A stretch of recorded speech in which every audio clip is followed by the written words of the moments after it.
Hello, SEIU Local 26 members. My name is Greg Namacher. I am the president of our union, and we are reaching a very critical time today that we wanted to do an update to all of the membership about the status of negotiations as we get very close to our March 4th deadline. So in the summer, this last summer, thousands of members filled out surveys and said that wages, retirement, and healthcare were the biggest issues that were in front of our members. After all of the sacrifices that you made during the pandemic, we were called heroes, and yet the companies have not treated us that way. It's time that they treat us like heroes. So we set at that time a deadline of March, and now March is 1 week away, and we've been in negotiations for over 3 months. So where do we stand? Well, the first breakthrough was with workers at Block by Block, the downtown security and cleaning ambassadors. They do work very similar to janitorial and security work, and they were able to win a breakthrough contract where they won a union pension and raises up to $21.84 for workers with 1 year of seniority. That is a 22 to 33% increase for the different workers. So huge steps forward for that group. And now we are simply asking the same of the other employers in janitorial and in security. Sadly, though, those employers at the master contract table for janitorial and security have refused those same levels.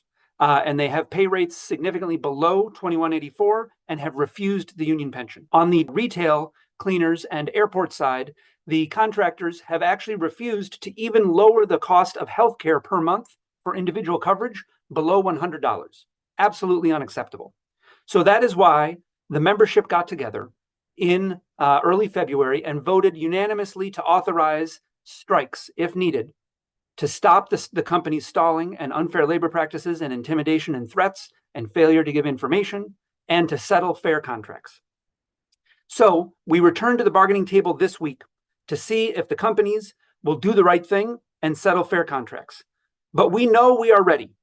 Thousands of members now have signed cards that say that they are committed to striking, and also taken their photos showing that they are ready to be public with the world so that we are no longer invisible, that the work that we do is not ignored, but is seen, and the companies know that they cannot make a profit if we do not come to work. So we also know that we are not alone. Thousands of leaders came together back in October from our allies, other unions, along with Local 26, and we showed together that we are ready to draw a deadline in March. So it is not just our union, but it is many other unions, including the teachers in Minneapolis and St. Paul, municipal workers, nursing home workers, and others. So we had a press conference with those unions yesterday, and they all said together that if each of the separate bargaining tables do not get fair contracts and the companies stopping their unfair labor practices, then the different unions will be prepared to strike if needed in that first week of March. With our deadline now of March 4th, Monday, March 4th, the most important step is for you and your coworkers to get ready.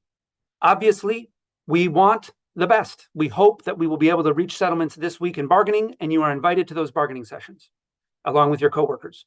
But we also know that we must prepare for the worst.